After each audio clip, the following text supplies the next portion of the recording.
It's about time we have that honest conversation about Dani Olmo. We paid 60 million for Dani Olmo. It brings you no joy to say this, but Dani Olmo is unbelievably washed. Fermin replaces him easily. This is all from yesterday after that performance he had against Bulgaria when he came on. But not only that, he started this season very, very badly, and the preseason he's had did not help that whatsoever. So, should Barcelona fans be concerned about Dani Olmo? Should we be concerned about his performances? Little bit, yeah. And here's why. Because first of all, last season, he had a lot of injuries. And despite the injuries, he actually played 39 games in all competition, if I'm not mistaken, he scored 12 goals and 6 assists, so he had like 18 GAs, which is not bad. Not bad for his first season. But the reason why people actually look past his injury last season was because he was performing amazingly when he was playing.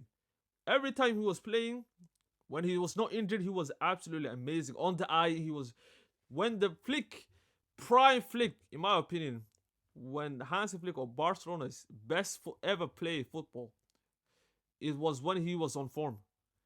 When he was playing out of his world, Barcelona was looking absolutely scary. So one of the reasons why a lot of Barcelona fans, like I said, look past his injuries last season was because he was performing good, like I said. So they were forgiving him. They were just saying he was unlucky with the injuries. Hopefully next season he stay fit.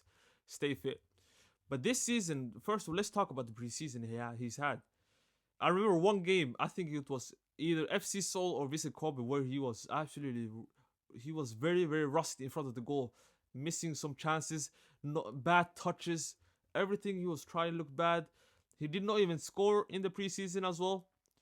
Very, very bad start, but I did not take that preseason into account because, let's be honest, man, it's just to get fit. It's just for the players to get fit. But in comes the first game of the season against Mallorca away. Obviously, he came on as a sub. Fermin Lopez started as well, if I'm not mistaken. He hits the post, but that's the only thing we can remember from him in that game. Him and Fermin Lopez, bad in that game against Mallorca. But again, it was the first game of the season, so I was not looking too harsh on it. Against Levante, he came on as a sub. Him and Gavi, the second half. Amazing performance, in my opinion.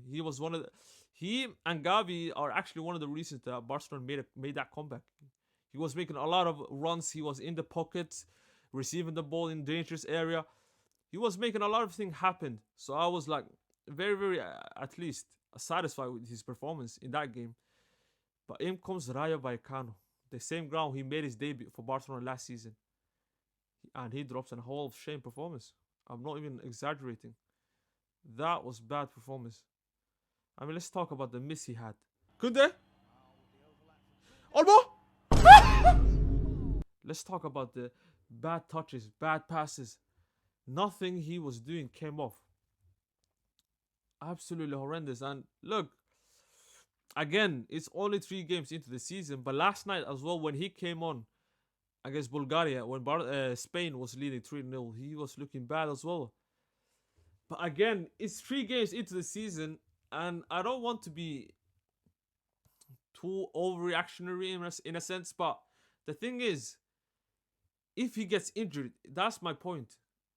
If he can stay injury free, in my opinion, I would not be concerned. But the thing is, this guy has bad injury record, and if he gets injured this season, as maybe soon, hopefully not.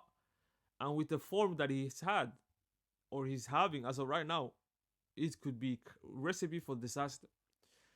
Because not only does he need confidence right now, he needs to score some goals to gain that confidence back. But if he gets injured while having a bad form, not only is his confidence already here, it won't be even there. You know what I mean? The only reason why Gavi actually became good later on, and especially the start of this season, is because he managed to stay injury free since he came back from that ACL. He did not have some relapse, nothing, and Hans Flick managed his minutes. And eventually, in the preseason, you could see he was looking good. And unfortunately, he got injury now, and I really hope it doesn't affect him. But that's the point. This guy has to stay injury free to gain his confidence back. He needs the next 4 games at least in a row. Good performances. He cannot afford to get injured right now. That's my only concern, because this form and injury, it's over. I'm not even joking, man. It could be very, very bad, man. Because injuries, they are they hurt your confidence. And that is not something that Dani Olmo needs at the moment. But that's my only concern for Dani Olmo. Otherwise, it's only 3 games in, man. So unless he stays injury free, he will easily gain his form back, man. So I'm gonna have to say to Barcelona fans and everyone, let's just stay calm and hope he stays injury free and he will deliver. That's my point. I'm not really concerned as of right now, bro. As of right now, I still have confidence in him, but he needs to lock in. But let me know your thoughts in the comments, people. I just feel like we're going too harsh on him as of right now. But at the same time, criticism is absolutely, he's warranted that criticism that he's deserved. But the fact that everyone is bringing up his 60 million fee when no one was mentioning the 60 million fee when he was delivering last season, when he was playing, is disingenuous in my opinion. So let's just hope he stays injury free. Okay, vamos.